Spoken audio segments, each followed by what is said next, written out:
नमस्कार मेरे प्यारे बच्चों, आप सभी का स्वागत है आपके अपने प्यारे से यूट्यूब चैनल दी ऑनलाइन कोचिंग में। दोस्तों मैं हूं नितेश और आज हम कक्षा 9 का दूसरा चैप्टर जिसका नाम है बहुपद, आज हम बहुपद के बारे में काफी अच्छे से पढ़ने वाले हैं।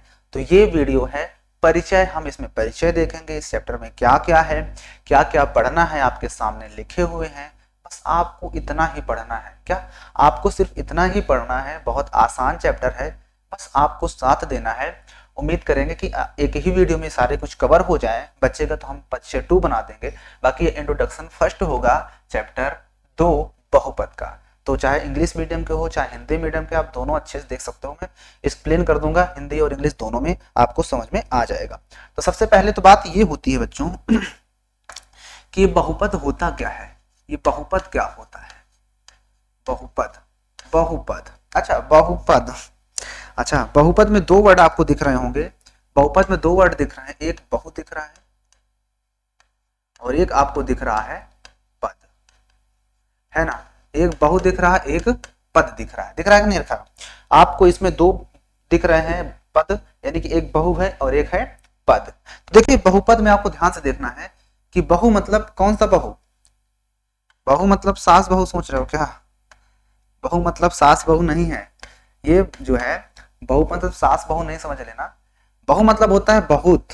बहु मतलब बहुत, आपने पढ़ा ना, एक अनेक बहुत से, यानी एक वचन द्विवचन और बहुवचन। तो एक वचन बहुवचन होता है ना, तो उसमें से ये बहुत जो होता है उसे बहु कहा गया। पद मतलब होता है किसी भी चीज की कितने वो पद है। पद मतलब जो पद अलग होता है वो प्लस या माइनस से जब अलग होंगे तो वो बताएगा कि कितने पद हूं। पद मतलब होता है, इसको इंग्लिश में बोलते हैं टर्म। क्या बोलते हैं? टर्म। और बात कर लेते हैं बहुपद को, तो बहुपद को बोला जाता है पॉलिनोमियल। क्या बोलते हैं? पॉलिनोमियल बोला जाता है। क्या बोलते हैं बच्चों? पॉलिनोमियल। तो थोड़ा सा इंग्लिश वालों को भी आसान हो जाएगा समझने में।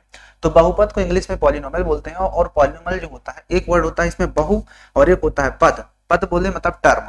अब टर्म क्या होता है उसको भी हम सीखेंगे। बहु मतलब समझ में आना कि जिसमें बहुत सारे पद होते हैं उसे बहुपद कहते हैं, यानी कि बहुत सारे पदों से मिलकर के हमारा बहुपद बनता है। क्या बहुपद बनता है? हमारा बहुत सारे पदों से मिल करके, बहुत से पदों से मिलकर के हमारा क्या बनता है? बहुपद बनता है। पद बताया ना कि पद एक प्रकार से क्या होता है, किसी भी चीज के खंड हो सकते हैं। पद मतलब क्या होता है? पद मतलब होता है किसी भी चीज के खंड। खंड, जो खंड किससे होंगे?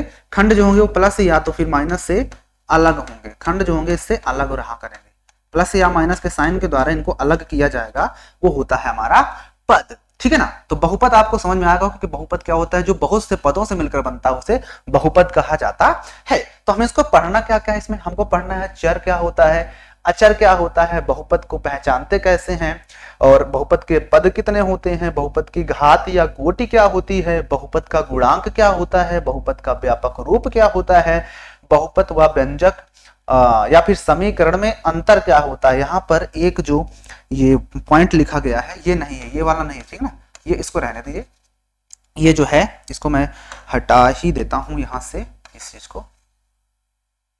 ये जो है बच्चों यहाँ पर ये 5वां 6वां हो गया, 7वां 8वां, ये अंतर, उसके बाद ये 9 ही है सिर्फ, ठीक है ना, सिर्फ 9। ये बहुपद व व्यंजक या फिर समीकरण, तीनों में क्या होता है अंतर, डिफरेंस क्या होता है वो भी हम सीखेंगे।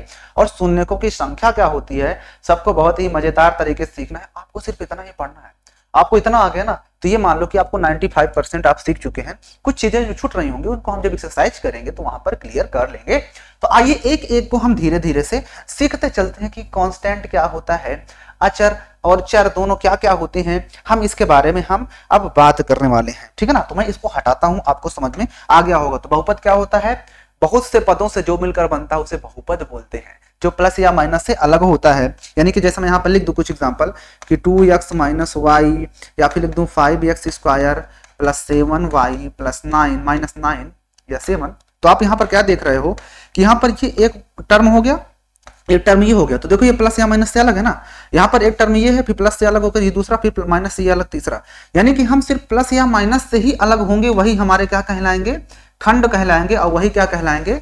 वही हमारे पद कहलाते हैं। तो पद जो होते हैं वो प्लस या माइनस से अलग होंगे, इसको नहीं कहेंगे पद, ये एक ही पद है। अगर गुणा में कभी भी होगा गुणा में, तो वो पद नहीं होगा, ये पद नहीं होगा। क्या होगा? ये पद नहीं होगा। सिर्फ प्लस या माइनस वाले ही पद होंगे, जो प्लस या तो प्लस से या तो माइनस से अलग होते हैं, वही हमारे पद होंगे। ठीक है ना, इस चीज को याद रखना। अगर मैं यहाँ पे लिख देता हूँ 2xy, तो ये क्या है? ये सिर्फ एक ही पद है, ये पद है पूरा, इसे क्या बोलेंगे? पद है, एक ही पद है। कितने पद हैं? एक पद है। ठीक है, और जिसमें ऐसे अलग कर दिया 2x + y कर दिया, तो ये एक पद ये हो गया, दूसरा पद ये हो गया, तो यहाँ पर दो पद हो गए। तो हम इसी क्रम में भी सीखेंगे कि पद क्या होता है। पहले तो हम सीख लें कि आखिर मैं जो ये x लिख रहा हूँ, y लिख रहा हूँ या ये 2 लिख रहा हूँ, ये होते क्या है। तो पहले तो इसको जानना पड़ेगा ना, तो उसके लिए मैं फटाक से इसको हटाता हूँ और उसके बाद बात करते हैं। तो हम इसको फटाक से हटाते हैं। वीडियो पे बने रहिएगा, वीडियो में बहुत मजा आने वाला है। आज की वीडियो में बहुत आसान चैप्टर है। क्या है? बहुत आसान चैप्टर है। तो हम सबसे पहले जानेंगे कि चर क्या होता है। पहला चीज हमारे पास दिया हुआ है कि चर क्या होता है। ठीक है ना, तो चर देखो, इसको इंग्लिश में क्या बोलते हैं? वेरिएबल। क्या बोलते हैं इसको? वेरिएबल। इसको इंग्लिश में क्या बोलते हैं? इसको इंग्लिश में क्या बोलते हैं? चर को वेरिएबल बोला जाता है। क्या बोला जाता है? वेरिएबल। इसको बोलेंगे वेरिएबल। थोड़ा सा इंग्लिश वालों को भी दिक्कत ना हो, वेरिएबल्स। ठीक है, तो ये चर का मतलब वो होता है वेरिएबल। वेरी मतलब वेरी से बना हुआ है, वेरी, और एबल मतलब छोड़ दो, बस। वेरी मतलब होता है बहुत, वेरी मतलब बहुत, जिसमें क्या होता है? जिसकी वैल्यू बहुत सी हो सकती है। वेरिएबल तो मतलब जिसकी वैल्यू बहुत सी हो सकती है, वो होता है चर। चर का मतलब ये होता है कि कहीं पर भी ये चरता रहता है, कभी यहाँ चरेगा कभी वहां चरेगा, ये बदलने वाला होता है, ये मतलबी इंसान होता है। ये क्या होता है? चर बोले तो चर इज मतलबी इंसान। क्या होता है? मतलबी, मतलबी या मतलबी बोल दो, मतलबी इंसान। ये क्या होता है? मतलबी इंसान होता है। ये जो होता है अपने आप को मौसम की तरह ही बदलता रहता है ना, ये मौसम की तरह बदलता रहता है, मौसम की तरह बदलता है, बदलता है। ठीक है ना, अरे मौसम की तरह तुम भी बदल तो न जाओगे। तो देखो ये क्या होता है? ये मौसम की तरह बदलता रहता है। कैसे? कि ऐसा नंबर जिसकी वैल्यू बदलती रहती है, वो होता है हमारा चर। जिसकी वैल्यू बदलती रहती है, वो होता है हमारा चर। तो चर ऐसे कौन से होते हैं जिनकी वैल्यू बदलती रहती है? तो एग्जांपल के लिए आप देख लो, x हो गया, y हो गया, z हो गया। ऐसे नंबर जो होते हैं p, q, r, s, जब भी कभी क्वेश्चन में पूछा करता है, ये सब क्या होते हैं? चर होते हैं, क्योंकि इनकी वैल्यू अलग अलग इक्वेशन में अलग अलग आती है। जैसे मैं कहता हूँ कि अगर x + 2 = 9 है, तो यहाँ पर x बराबर कितना होगा? 9 - 2। तो x का वैल्यू कितना आया बच्चों? 7। ठीक है, अब दूसरा कंडीशन देखना, मैं कह देता हूं कि x + 3 = 5 है, तो x बराबर क्या हो जाएगा? 5 - 3, तो x बराबर कितना आ गया? 2। अरे इसने देखो अपने आप को बदल दिया, यहाँ पर x था लेकिन 7, यहाँ पर x आ गया 2। तो ये क्या हुआ? ये क्या लॉजिक है? तो भैया ये मतलबी इंसान है, ये अपने आप को बदलता रहता है। जब तक काम होगा तब तक आपको भैया भैया करेगा, काम करना हमने कहा तो कौन हो तुम, हम कौन है, आप कौन है, हमको आपको जानते नहीं है। ठीक है ना, तो ये होता है हमारा चर। तो चर समझ में आया बच्चों? चर वो होता है जिसकी वैल्यू बदलती रहती है। तो एक्स वाई जेड जो होते हैं ये वेरिएबल होते हैं। ठीक है ना, ओके। अब आते हैं सेकंड। सेकंड देखो, सेकंड क्या होता है उसको भी जान लेते हैं। सेकंड क्या होता है? देखो सेकंड क्या होता है। सेकंड आता है हमारा, सेकंड हमारे पास दिया हुआ है अचर। क्या है दूसरा? अचर। इसको भी जान लो। अचर वो होता है जिसको इंग्लिश में बोला जाता है कांस्टेंट। क्या बोलते हैं इसको बच्चों? कांस्टेंट। तो कांस्टेंट मतलब क्या होता है? कांस्टेंट। कांस्टेंट मतलब होता है अचर, ये मतलब चलता नहीं है, अचर। ये क्या होता है? अचर। इसका मतलब कह सकते हो अचल या फिर अडिग। क्या कह दो इसको? अडिग। अडिग ये अपने आप को कभी नहीं बदलता, ये मतलब ही नहीं होता है, ये अच्छा दोस्त होता है। क्या होता है? अच्छा, अच्छा दोस्त। अच्छा दोस्त तो जो मतलबी नहीं होता है, ये हर समय हर वक्त सेम रहता है। क्या रहता है? सेम रहता है, अपने आप को बदलता कभी नहीं है, ये बदलता नहीं है। क्या है? बदलता नहीं है। क्या लिखेंगे इसको? ये बदलता नहीं। आपको ये चीज लिखना नहीं, मैं आपको समझाना चाह रहा हूं थोड़ा सा डीपली ताकि समझ में आ जाए। तो अचर, अडिग, अचल, है ना, तो जो कभी बदलता नहीं वो होता है हमारा अचर। अचर, ठीक है ना। तो अब ऐसे कौन से नंबर होते हैं जो कभी नहीं बदलते बच्चों? तो ऐसे कौन से नंबर होते हैं जो कभी नहीं बदलते? तो वो नंबर होते हैं, उन नंबर को कहा जाता है, एग्जाम्पल के तौर पर जो हम लेते हैं 1, 0, 5, 9.4, 6.9, 1.8, हाँ, 75, 90, है ना, 1000 ले लो, 100 ले लो, कुछ भी, ये सब नंबर क्या होते हैं, अचर होते हैं। अगर यहाँ पर 2 रुपया बोल रहे हैं तो कहीं और 2 रुपया ही उसे बोला जाएगा, ना कि 4 रुपया। तो ये होता है हमारा चर और ये होता है अचर। तो चर और अचर में आपको समझ में आ गया होगा। जो चर होता है उसी को इंग्लिश में वेरिएबल बोलते हैं और अचर जो होता है उसे इंग्लिश में कांस्टेंट बोलते हैं। कांस्टेंट मतलब जिसकी वैल्यू कभी बदलती नहीं है, कांस्टेंट होता है, और अचर मतलब चर होता है जिसकी वैल्यू बदलती रहती है, यहाँ वहां हर जगह चरता ही रहता है, तो वो होता है हमारा वेरिएबल और ये होता है अचर। अचर क्या होता है, कांस्टेंट। तो कांस्टेंट आपको समझ में आ गया, वेरिएबल भी आपको समझ में आ गया। तो मैं अगर आपके सामने ये चीज लिख देता हूँ, इसको हटाता हूँ पहले और उसके बाद आपसे पूछता हूँ कि बताइए, ये मैंने लिख दिया 25, हाँ, फिर यहाँ पर लिख दिया 25x, यहाँ पर लिख दिया x और यहाँ पर लिख दिया 3x²। तो बता सकते हो इसमें वेरिएबल कौन सा है और कौन सा नहीं है? तो आप कहोगे सर जी ये वाला तो नंबर हमारा सीधा सीधा कांस्टेंट है, क्या है ये, अचर है। क्या है ये, अचर है। ये नंबर में आप कहोगे जो 25 है सर जी ये हमारा अचर है, और जो ये x बच रहा है ये हमारा चर होगा क्योंकि इसकी वैल्यू तो बदलती रहती है। उसी तरह से x भी हमारा क्या है, ये भी हमारा एक चर है क्योंकि इसकी वैल्यू बदलती रहती है। 3 हमारा क्या होगा, ये तो अचर है सर जी, ये तो वैल्यू हर जगह सेम होती है इसकी। और x² भाई x हो चाहे x² हो वो तो होगा चर ही ना, क्योंकि x की वैल्यू बदल गई तो स्क्वायर की वैल्यू बदल जाएगी। अगर मैं कह दूं x बराबर 5 है तो x² बराबर क्या आएगा, 25। अगर मैं कह दूं x बराबर 2 है तो x² बराबर क्या होगा, 4, है ना। तो इस तरह से वैल्यू बदल रही है कि ना, स्क्वायर की बदल गई। तो हमारा x अगर वेरिएबल है तो हमारा उसका जो स्क्वायर करोगे, क्यूब करोगे, वो भी वेरिएबल होगा, वो भी एक अचर होता है, मतलब चर होता है। और ये जो 3 है वो क्या है, अचर होगा क्योंकि इसकी वैल्यू हमेशा सेम रहती है। तो चर और अचर आपको अच्छे से समझ में आ गया होगा। चर बदलती रहती है वैल्यू, x y z जिसे बोलते हैं। अचर सेम रहती वैल्यू, हर जगह बराबर चलता है, 1 2 3 4 5, है ना। तो ये सब हमारे होते हैं अचर। तो आपको चर और अचर में काफी बेहद तरीके से आपको डिफरेंस पता चल चुका होगा। तो चलिए बिना किसी देरी के अगले टाइप पर चलते हैं। ओके, हमने 2 टाइप्स यहाँ पर क्लियर कर चुके हैं, चर क्या होता है, अचर क्या होता है। अब बात आती है बच्चों कि बहुपद क्या होता है। बहुपद तो मैंने बता दिया, बहुपद के प्रकार क्या होते हैं, बहुपद कितने तरह के होते हैं, हम वो कुछ जानने वाले हैं। बहुपद क्या होता है, बहुपद के प्रकार क्या होते हैं, बहुपद कितने तरह के हो सकते हैं, बहुपद को वो चीज सीखना है। तो बहुपद को हम सीखेंगे बहुपद के पद से पहले बहुपद को पहचानना। तो बहुपद को पहचानना, बहुपद को पहचानना,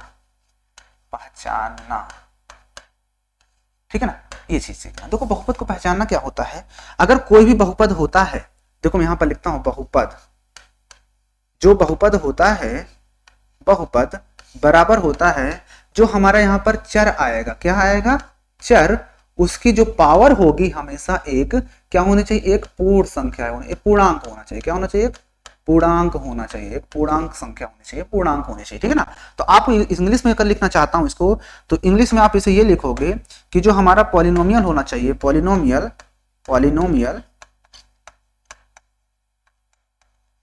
वो क्या होना चाहिए, मतलब वेरिएबल। भाई अचर का मतलब क्या होता है, चर का मतलब क्या होता है, वेरिएबल। वेरिएबल जो होगा, जितने भी वेरिएबल्स होंगे उन सबका स्क्वायर एक इंटीजर होना चाहिए। क्या होना चाहिए, एक इंटीजर नहीं, इंटीजर्स नहीं, क्योंकि इंटीजर तो माइनस में भी हो सकता है ना, पूर्णांक होना चाहिए। पूर्णांक भी तो इंटीजर होता है। थोड़ा सा गड़बड़ हो गया बच्चों, यहाँ पर आपको ये ध्यान देना है, ये और यहाँ पर ये दोनों थोड़ा सा डिफरेंस है। इसको आपको ये ध्यान देना है कि ये जो होता है एक पूर्ण संख्या होनी चाहिए, इसकी पावर क्या होनी चाहिए, पूर्ण संख्या। क्या होनी चाहिए, पूर्ण संख्या। और यहाँ पर इसको इंग्लिश में बोलेंगे इंटीजर्स, सॉरी क्या बोलते हैं, होल नंबर। क्या बोलेंगे, होल नंबर होनी चाहिए, होल नंबर। नहीं समझ में आया, नहीं समझ आया, समझ में आया होगा। यानी कि आपको ये 2 फार्मूले पता ही होने चाहिए, इंग्लिश वालों ये और हिंदी वालों ये।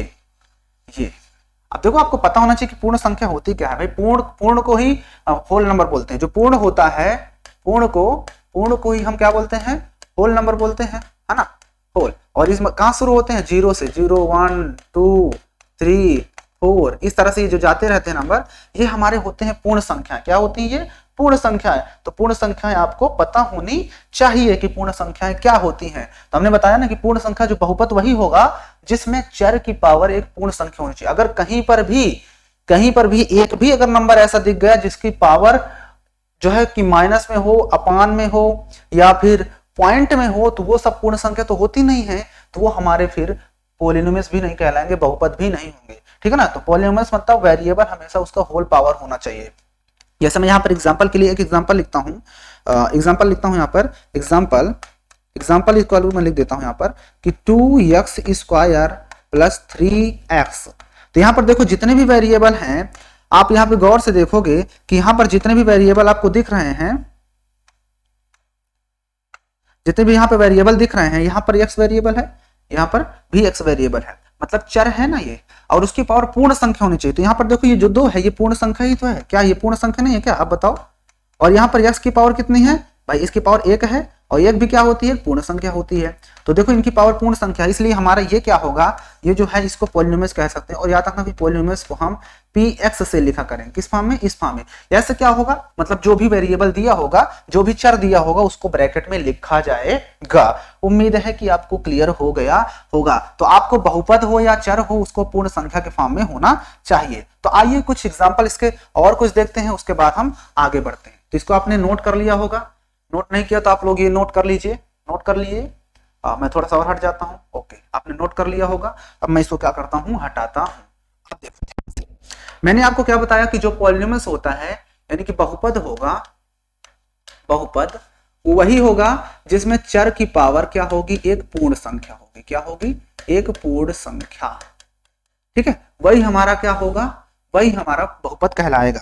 तो मैं अगर आपसे पूछूं कि ये लिखा है मेरे पास 3x की पावर -2 प्लस 4x की पावर 7, तो बताओ ये क्या हमारा एक पॉलिनोमियस है या नहीं, मतलब ये p ऑफ x है, पॉलिनोमियस होगा या फिर नहीं होगा, मुझे बताओ, बताओ क्या होगा। तो आप कहोगे सर जी अभी तो आप बताए थे कि जो हमारा वेरिएबल होता है, वेरिएबल एक x है, यहाँ पर भी x है, उसकी जो पावर होती है, उसकी पावर हमेशा क्या होनी चाहिए, एक पूर्ण संख्या होनी चाहिए। क्या होनी चाहिए, पूर्ण संख्या, पूर्ण संख्या। लेकिन यहाँ तो चलो पूर्ण संख्या है, मान लिए ये पूर्ण संख्या है, लेकिन ये -2 है, ये क्या है, -2, तो ये पूर्ण संख्या तो है नहीं। ये क्या पूर्ण संख्या है, ये पूर्ण संख्या नहीं है। क्या है, पूर्ण संख्या नहीं है। तो कहीं पर भी अगर आपको ये चीज दिख जाए कि इसका पावर जो है वो माइनस में हो या फिर, तो वो हमारी जो है ये p ऑफ x जो है पॉलिनोमियस नहीं होगा। अगर मैं यहीं पे लिख देता कि 2x की पावर 1/2 प्लस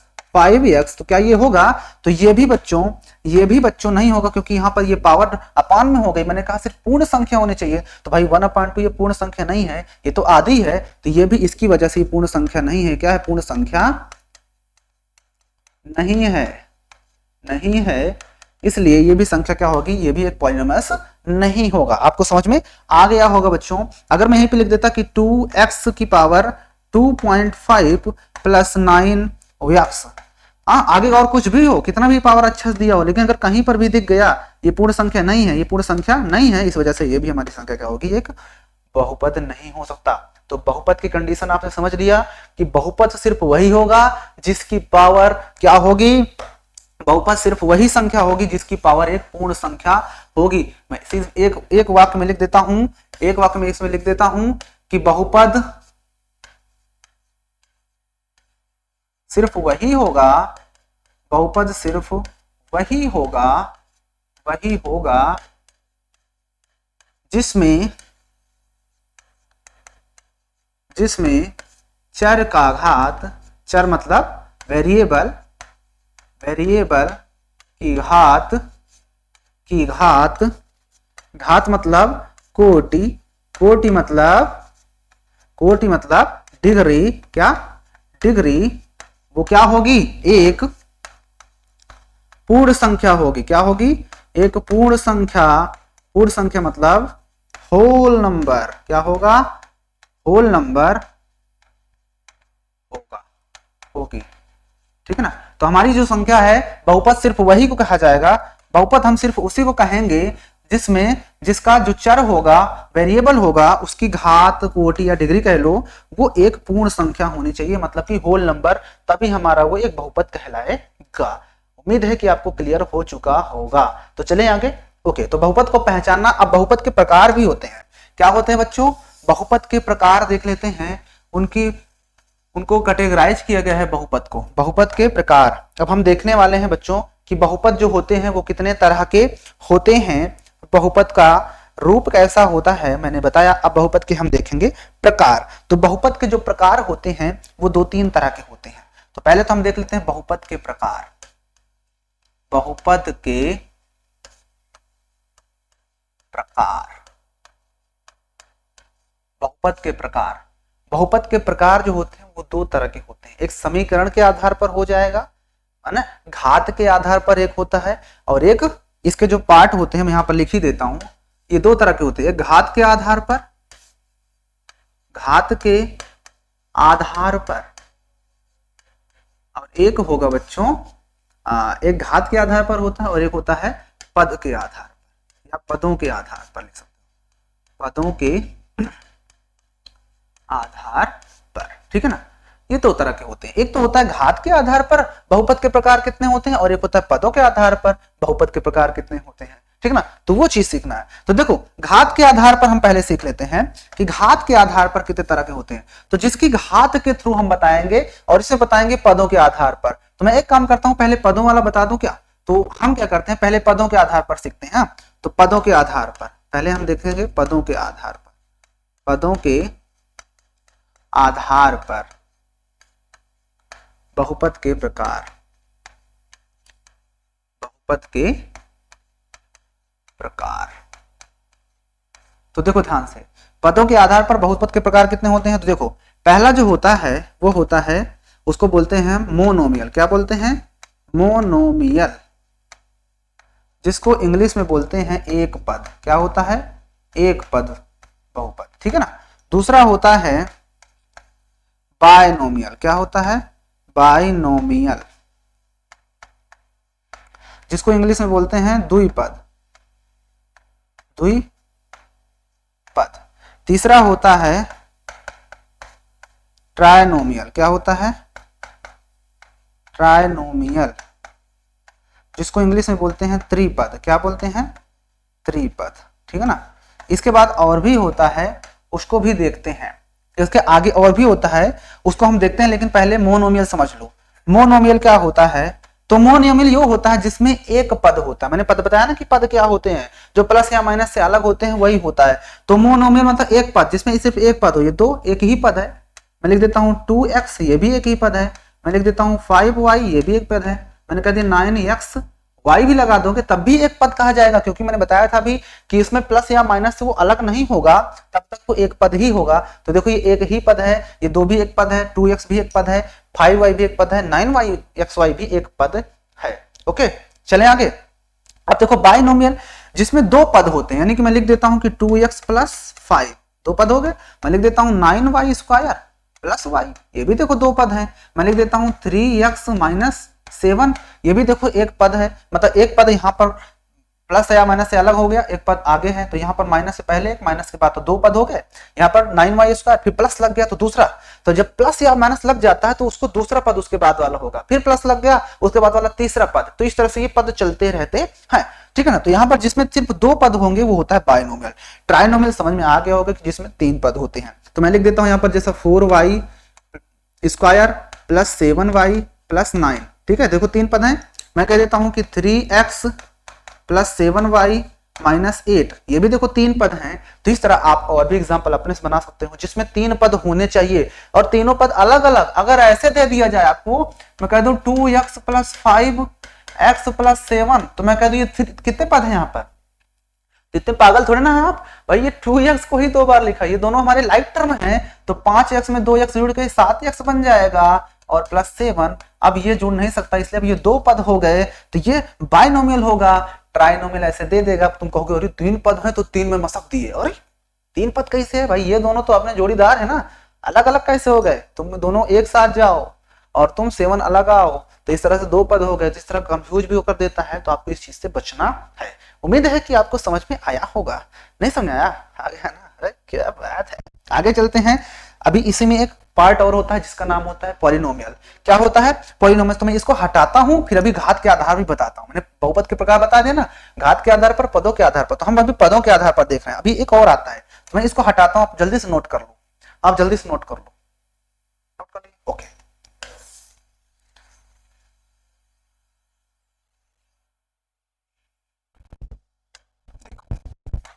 देखो मैंने अभी पदों के आधार पर बता रहा था ना, पदों के आधार, पदों के आधार पर बहुपद प्रकार, बहुपद के प्रकार, ठीक ना। जिसमें हमने पहला भी देख लिया। पहला क्या देखे थे? पहला देखे थे एक पद। क्या देखे थे? एक पद वाला। फिर देखे हमने द्विपद, फिर सीखा हमने त्रिपद, है ना। तो अब हम सीखेंगे यहां पर बहुपद। क्या आएगा? ये आ गया ना आपका बहुपद। तो बहुपद वो होता है जिसमें एक से ज्यादा पद होते हैं, उसे बहुपद में रखते हैं, रखा जाता है।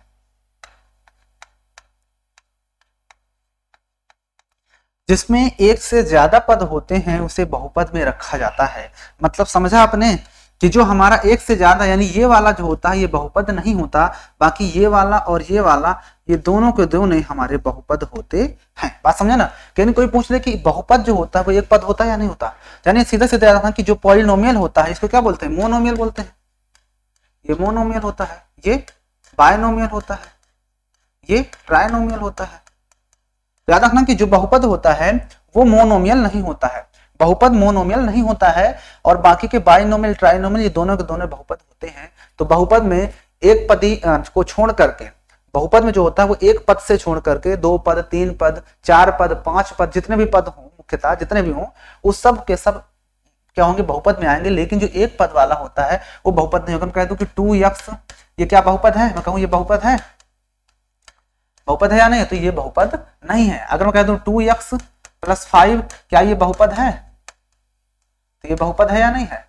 तो बिल्कुल है, क्योंकि इसमें दो टर्म है ना। मैंने बताया आपको कि जिसमें दो टर्म होते हैं या तीन टर्म होंगे, अगर मैं लिख देता कि 3x + 7y + 8, तो ये भी हमारा एक बहुपद होगा, ठीक है ना। तो एक पद वाला जो होगा वो बहुपद नहीं होगा। इसके अलावा वाले जो होंगे, दो पद, तीन पद, चार पद जो होंगे, वो हमारे सबके सब बहुपद में आते हैं। तो आप देखें यहां से क्वेश्चन बन सकता है कि एक पदी बहुपद होता है या नहीं होता? तो वो नहीं होता। यानी कि जो मोनोमियल होता है वो पॉलिनोमियल नहीं होता है। बाकी के बाइनोमियल, ट्राइनोमियल जो होते हैं वो सब के सब हमारे पॉलिनोमियल पे आते हैं, ठीक है ना। तो उम्मीद है कि यहाँ तक चीजें तो क्लियर हो चुकी होंगी। तो बिना किसी देरी के चलते हैं इसी का सेकेंड पार्ट, जिसका नाम था घातों के आधार पर या कोटि के आधार पर कितने कैटेगराइज किया गया है। तो आइए उसको भी जान लेते हैं। उम्मीद है कि आपको यहां तक तो समझ में आ गया होगा। आइए आगे चलते हैं। देखो अब हम सीखेंगे बहुपद के प्रकार में दूसरा वाला जो बचा था, इसके आधार पर घात या फिर कोटि, या फिर इसी को इंग्लिश में बोलते हैं डिग्री। क्या बोलते हैं? डिग्री के आधार पर,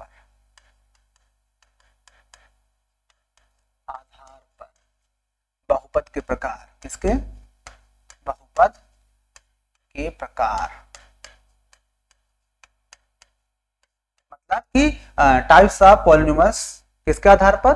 विथ डिग्री, ठीक ना। यानी कि हम अब बताएंगे टाइप्स ऑफ पॉलिनोमियल्स जो होते हैं वो डिग्री के यानी थ्रू कितने प्रकार के होते हैं, कितने टाइप्स होते हैं। तो देखो इसके प्रकार के हिसाब से बात कर लें तो पहला आता है एक रेखीय। क्या कहलाता है? या रैखिक बोल देते हैं, सीधा सीधा इसको क्या बोलेंगे?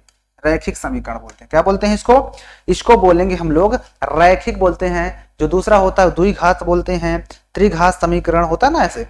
तो वो चीज जो होती है आपके बच्चों वो यहाँ पर आपको देखने को मिलने वाली है। तो आइए इसको भी देख लेते हैं, एक घाती, द्विघाती और त्रिघाती क्या क्या होता है।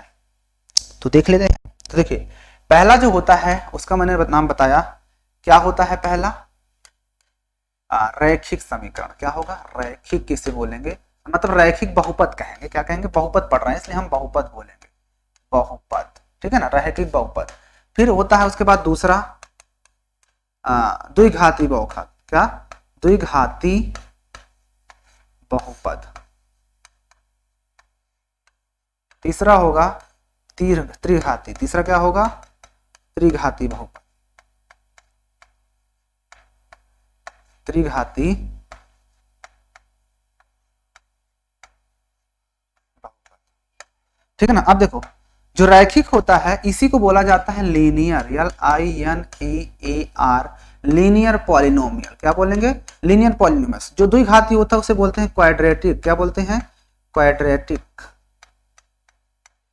पॉलिनोमियल। क्या बोलेंगे, क्वाड्रेटिक पॉलिनोमियल्स। और जो त्रिघाती होता है उसे बोलते हैं क्यूबिक। क्या बोलते हैं बच्चों, क्यूबिक पॉलिनोमियल। क्या बोलते हैं, क्यूबिक पॉलिनोमियल। नहीं क्लियर हुआ, अभी नहीं समझ में आया क्या, ये तीन मैंने बताया ना। अब ये घात के आधार पर, अब ये घात के थ्रू हम बताएंगे कि रैखिक बहुपद है या द्विघाती बहुपद है या त्रिघाती समीकरण है, वो हम यहाँ पर सीखने वाले हैं कि आखिर ये होते क्या हैं, इनको हम कैसे बताएंगे कि एक घाती है, ये दो घाती है, तीन घाती है। तो देखो अब इसमें रैखिक का मतलब ये होता है जिसकी घात एक होगी, ऐसा बहुपद जिसमें वेरिएबल, जिसमें चर की घात एक होगी, मैक्सिमम अधिकतम एक ही घात होगी, वो होता है हमारा रैखिक बहुपद। इसे मैं यहां पर लिख देता हूं 2x + 5। तो ये क्या है, इसमें x एक है ना, उसकी पावर सिर्फ एक दी गई है, जिसकी वजह से ये हमारा रैखिक बहुपद है। और अगर पूछ लिया जाए कैसे पद है, तो दो पद है, इसलिए इसे हम क्या कहेंगे, द्विघाती पद कहेंगे या फिर द्विघात बोलेंगे, ठीक है, दो घात बहुपद है, ठीक है। लेकिन यहां पर हम बात कर लेते हैं अब मतलब यानी यहाँ पर ये द्विपदी बोलेंगे, ठीक है ना, क्योंकि घाती नहीं बोल सकते। द्विपदी व्यंजक, दो पदी बहुपद है, दो पदी बहुपद है, यानी कि ये सीधा सीधा बायनोमियल है, ठीक है ना। लेकिन पद के हिसाब से, घात के हिसाब से बात करें तो फिर ये लीनियर है, क्योंकि यहाँ पर जो यक्स है उसकी पावर कितनी है, यक्स की घात एक है, जिसकी वजह से ये हमारा क्या है, एक हमारा रैखिक बहुपद है। दूसरा एग्जांपल भी ले लेते हैं, चलिए दूसरा एग्जांपल भी ले लेते हैं। मैं कह देता हूं कि 2y + 7, तो क्या ये हमारा है या नहीं रैखिक बहुपद, यस। तो यहाँ पर भी लिखेंगे y की अधिकतम घात कितनी है, एक है, जिसकी वजह से हमारा बच्चों ये भी एक रैखिक बहुपद है। तो रैखिक में यही होगा, उसकी अधिकतम पावर जो होगी x या y, जो भी हमारा चर होगा, एक होने चाहिए उसकी अधिकतम घात, हम यहाँ पर देख रहे हैं। ओके आगे चलें, ओके आगे चलते हैं, दूसरा। अब यहाँ पर दूसरा क्या कह रहा है, यहाँ पर दूसरा हमको देखना है द्विघाती बहुपद किसे बोलते हैं, द्विघाती, यानी उसकी जो पावर अधिकतम होगी वो दो घात का होगा, इसीलिए इसका नाम द्विघाती रख दिया। यानी अधिकतम जो पावर होगी वो कितना होगी, अधिकतम पावर, या इसी को बोलते हैं डिग्री। क्या बोलते हैं, डिग्री, या इसी को हम लोग बोलते हैं हिंदी में घात, कितनी होनी चाहिए, दो होनी चाहिए। अधिकतम दो होगी तभी वो द्विघात में आ जाएगा, अगर अधिकतम एक होगी तो फिर होगा रैखिक। तो जब इसको लिखेंगे तो क्या होगा, मैं कह देता हूं कि 2x² + 5, मैं लिख देता हूं कि 5x² + 9x + 7। ये भी हमारा क्या है, द्विघाती है। क्यों, क्योंकि आप यहाँ पर ध्यान देखेंगे तो यहाँ पर पावर 2 है, यहाँ पर भी पावर 2 है, आपको यहाँ पर तो x की पावर 1 है। तो मैंने बताया ना, अधिकतम जितनी जाएगी वही वाले में रखा जाएगा, तो अधिकतम x की पावर 2 जाता है। यहाँ पर भी देखो अधिकतम 2 गया है, तो वो हमारा द्विघाती में जाता है। आपको समझ में आ गया होगा। अब बात कर लेते हैं त्रिघाती, जिसमें अधिकतम पावर जो जाएगी चर की, वेरिएबल की, वो कितनी होगी पावर अधिकतम, वो होगी मैक्सिमम 3 पावर। कितनी होंगी, 3 पावर, वो होता है हमारा द्विघाती समीकरण। तो देखो जब इसको लिखेंगे तो मैं कह देता हूं अधिकतम, यहां पर लिखेंगे क्या लिखेंगे, अधिकतम घात, या इसी कोटि भी बोलते हैं ना हिंदी वालों कोटि भी इसको बोलते हैं, और इंग्लिश में तो डिग्री ही बोलते हैं सिर्फ। कितनी होनी चाहिए, अधिकतम 3 होनी चाहिए। तो मैं यहाँ पर लिखता हूँ 5x की पावर 3 + 7x² + 9, ठीक है ना। तो आप यहाँ पर देख रहे हो कि x की अधिकतम पावर 3 है, तो यहाँ पर लिखो 9x की पावर 3 + 8। तो आप इन दोनों इक्वेशन में आप देखोगे ध्यान से, तो यहाँ पर x की अधिकतम पावर 3 है, यहाँ पर अधिकतम 3 ही है, तो इसका मतलब 2 से हमें कोई मतलब नहीं, इसकी ये पावर नहीं देखी जाएगी क्योंकि अधिकतम तो हमारे पास 3 है, इसलिए ये त्रिघाती में जाएगा। किस में जाएगा बच्चों? त्रिघाती बहुपद कहलाएगा। आपको यहां तक समझ में आया कि नहीं समझ में आया है? तो मैंने आपको यहाँ पर ये चीज बता दिया, घात बहुपद की घात भी बता रहा हूँ। यहाँ पर आपको बहुपद के प्रकार देखो, बहुपद को पहचाना मैंने आपको बता दिया कैसे बहुपद को पहचानेंगे, है ना, कि बहुपद वही पहचाना जाएगा जिसमें चर की अधिकतम जो होगी वो पूर्ण संख्या होगी। बहुपद के प्रकार मैंने आपको बता दिया कि 2 तरह से होते थे, एक होते थे घात या कोटि के आधार पर और एक होता था पदों के आधार पर। पद के आधार पर कितने पद हैं, और बहुपद के आधार और घात के आधार पर मैंने बता दिया जिसकी अधिकतम घात होगी वही हमारा होता है, वही बहुपद कहलाएगा। अधिकतम अगर पावर 1 होगी वेरिएबल की या चर की तो वो रैखिक, अधिकतम अगर 2 होगी तो द्विघाती, अधिकतम 3 होगी तो क्वाड्रेटिक होता है, सॉरी क्यूबिक होता है। क्या होता है? क्यूबिक, या फिर उसी को त्रिघाती बहुपद भी कह सकते हो। ठीक है, यहां तक आपको समझ में आया। अब हम जान लेते हैं कि बहुपद का घात या कोटि क्या होता है। ठीक है ना, आप इसको जल्दी से नोट करो, उसके बाद फिर आगे चलते हैं। लेकिन अच्छा एक चीज और जान लो कि यहाँ पर लिखा ना बहुपद का व्यापक रूप क्या होता है। बहुपद का व्यापक रूप बताऊंगा वहां पर, लेकिन आपको पहले एक चीज और जान लो। इसको हटाता हूं मैं पहले। अब आपको ये चीज क्लियर हो चुका होगा, ये चीज क्लियर हो चुकी होगी, तो मैं इसको हटाता हूं। जान लो बहुपद का घात या कोटि जान लेते हैं। बहुपद की घात या कोटि जिसको जानते हैं आप, इसको जानेंगे आप कि बहुपद की घात क्या होती है, बहुपद की कोटि। बहुत आसान है, बहुपद की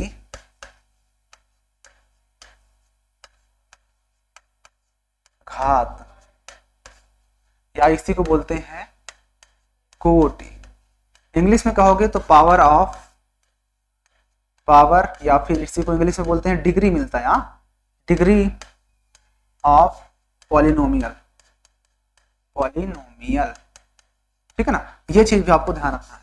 ठीक है, इंग्लिश वाले पावर ऑफ या डिग्री ऑफ पॉलिनोमियल्स, या फिर बहुपद की घात क्या होती है। बहुपद की घात क्या होती है? अधिकतम पावर, अधिकतम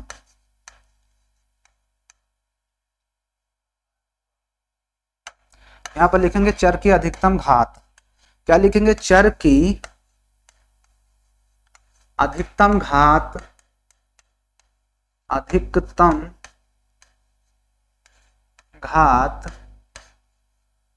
ठीक है ना, बराबर क्या होता है? वही कोटि होती है, या इसी को घात बोलेंगे, या फिर इसी को हम डिग्री बोलते हैं। क्या बोलते हैं? Degree. Maximum power of degree क्या लिखेंगे?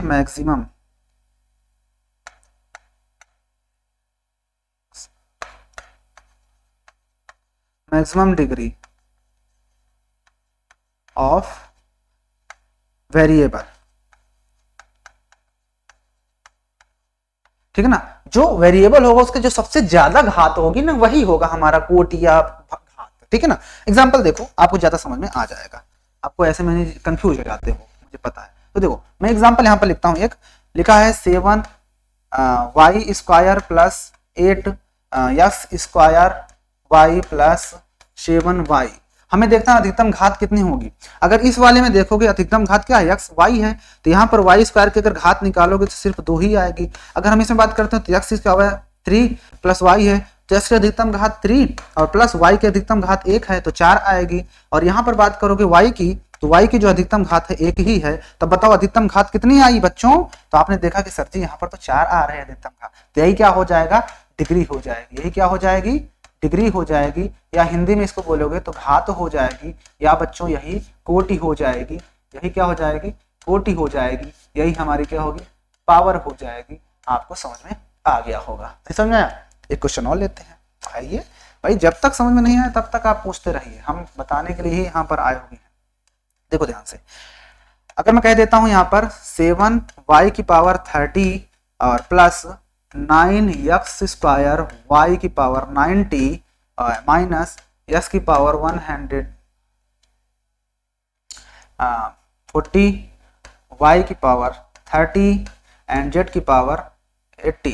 ये अब मैं पूछूं कि सबसे ज्यादा घात किसकी होगी, तो आप ध्यान से देखोगे जब इसकी निकालोगे पावर, तो यहाँ पे तो y की अधिकतम पावर कितनी आए? 30 आ रही है इस वाले पे।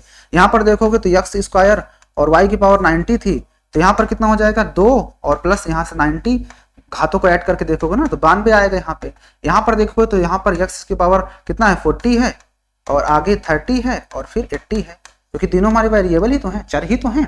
तो कितना हो जाएगा 8 3 11 110 150 ना, 4 3 7 8 7 15 150। तो यहाँ पर अधिकतम कितना आया 50, तो यही क्या हो जाएगी, तो यहाँ पर अधिकतम घात कितनी आई 150 आया। तो यहाँ पर हमने देखा ध्यान से, तो यहाँ पर लिखेंगे कोटि, क्या लिखेंगे क्या लिखेंगे बच्चों, कोटि, कोटि, या इसी को हम इंग्लिश में भी लिख देता हूं डिग्री। तो जो डिग्री होगी वो कितनी होगी, यहाँ पर हमने देखा नहीं, सबको ऐड किया, यही सबसे ज्यादा आ रहा है 150। ये हो गया हमारा आंसर। क्या है ना, कितना आसान हो जाए, कितने प्यारे प्यारे क्वेश्चन है। आप लोग कहते हो जबरदस्ती में कि मैथ कठिन है, मैथ कठिन है। मैथ बहुत आसान है, बस समझने वाला चाहिए और समझाने वाला चाहिए, ठीक है ना।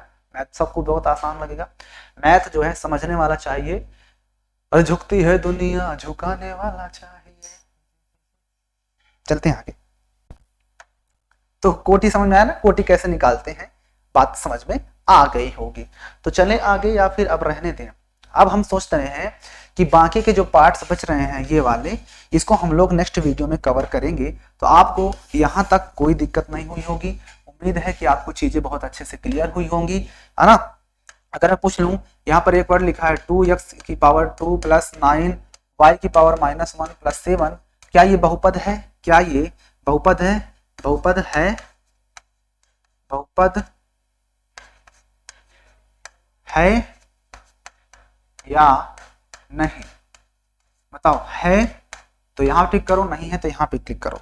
तो आपने ध्यान से देखा कि भैया यहाँ पे पावर ठीक है, यहाँ पर ये -2 हो गई, ये क्या है, ये पूर्ण संख्या, पूर्ण संख्या नहीं है, नहीं है, इसलिए ये बहुपद नहीं है, ठीक है ना कितना आसान। अच्छा मैं कह देता हूँ कि 2x की पावर 3/7 प्लस 8 है या नहीं है, कहोगे यहाँ पे तो पावर माइनस में, यहाँ पर जो पावर है 3/7 ये बहुपद नहीं है, इसलिए ये संख्या क्या बहुपद नहीं होगी। अच्छा आगे चलते हैं, कुछ और पूछता हूँ, और पूछता हूँ जरा सा, और कुछ पूछता हूँ।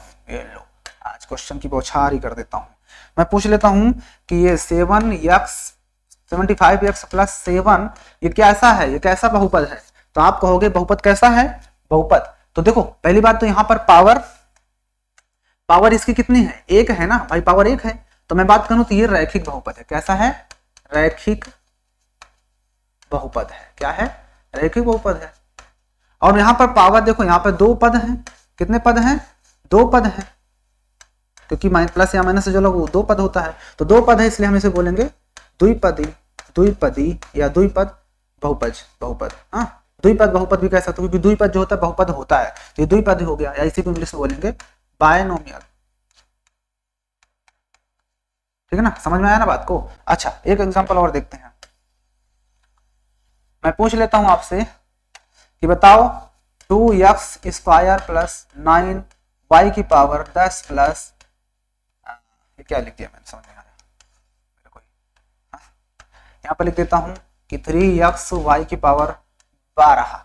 हाँ तो बताओ यहाँ पर 12 नहीं करते हैं, थोड़ा सा चेंजिंग करते हैं, ये 2 कर देते हैं, नहीं बल्कि 2 नहीं बल्कि इसको 7 कर देते हैं, इसको 4 कर देते हैं इसकी पावर। तो बता सकते हो इसमें वेरिएबल की पावर कोटि क्या होगी, इसकी कोटि बताओ, क्या होगा, कोटि बताओ या घात बताओ। तो क्या होगी, घात या डिग्री बताओ, या इसी को डिग्री बताओ। तो क्या बोलेंगे, तो आप कहोगे यहाँ पर गुरुजी यहाँ पर तो x की पावर 2 है, तो यहाँ पर तो डिग्री जो 2 ही आएगी, यहाँ पर 10 ही है तो यहाँ पर भी डिग्री 10 आएगी, लेकिन यहाँ पर ये 4 है और प्लस यहाँ पर ये 7 है, तो 7 4 11 आया, जिसकी वजह से अधिकतम घात कितनी होगी 11, और आंसर हमारा हो गया कोटि 11। क्या बात है भाई, क्या बात है, मुस्कुराते हुए आपने क्वेश्चन को सॉल्व कर लिया। और इसी के साथ ही आपका ये चैप्टर भी, सॉरी चैप्टर कहाँ से खत्म हो जाएगा, चैप्टर कहाँ से खत्म हो जाएगा, कोटि भी आपको आने लगी। हाँ बल्ले बल्ले है अब तो आपका। और इसी के साथ ही आपका बहुपद भी बता दिया कि पद क्या होता है, ये क्या होता है 25, यहाँ पर मैंने लिख दिया, ये क्या बना रहा हूँ मैं समझ नहीं आ रहा, ये मैंने लिख दिया यहाँ पर x या y या z, ये होते क्या हैं, और इधर ये 25 है, ये 26 है, 28 है, बता सकते हो ये क्या है। तो आप कहोगे सर जी ये तीनों तो हमारे नंबर है, कभी बदलते नहीं हैं, ये बदलते नहीं हैं, जिसकी वजह से क्या है, जिसकी वजह से क्या होंगे, ये हमारे अचर होंगे, क्या होंगे, अचर होंगे, और इनकी वैल्यू जो होती है वो बदलती रहती है, जिसकी वजह से ये क्या होंगे, ये चर होंगे। अरे इंग्लिश में इसको कांस्टेंट बोलते हैं, कांस्टेंट, और इसको बोलते हैं वेरिएबल। क्या बोलते हैं? वेरिएबल। और इसी के साथ ही आपका आज का इंट्रोडक्शन फर्स्ट पार्ट था, जो कि फिनिश होता है सेकेंड पार्ट में। हम इसके आगे का डिस्कस करेंगे बहुपद का गुणांक से, ठीक है ना। तो बहुपद का गुणांक से हम लोग नेक्स्ट वीडियो में कवर कर लेंगे। तो उम्मीद है कि आपको चीजें क्लियर हुई होंगी, आपको बहुपद के बारे में जो भी मैंने बताया सब कुछ समझ में आया होगा। तो वीडियो अच्छी लगी हो तो लाइक, चैनल में नए हो तो सब्सक्राइब, वीडियो को दोस्तों के साथ शेयर, है ना। और वीडियो को कमेंट करके अपनी राय भी, अपना फीडबैक भी दीजिए ज़रा सा, ताकि हमको पता भी चले ना कि हमारी वीडियो को कितने लोग देखते हो, नाम भी पता चले आप लोग का। तो हम इसी के साथ ही इस वीडियो को यहीं पे एंड करते हैं। ये था हमारा इंट्रोडक्शन फर्स्ट पार्ट, ठीक है ना। अभी हम इसका सेकंड पार्ट, जो सेकंड पार्ट होगा वो कमिंग सून। क्या है? Coming soon.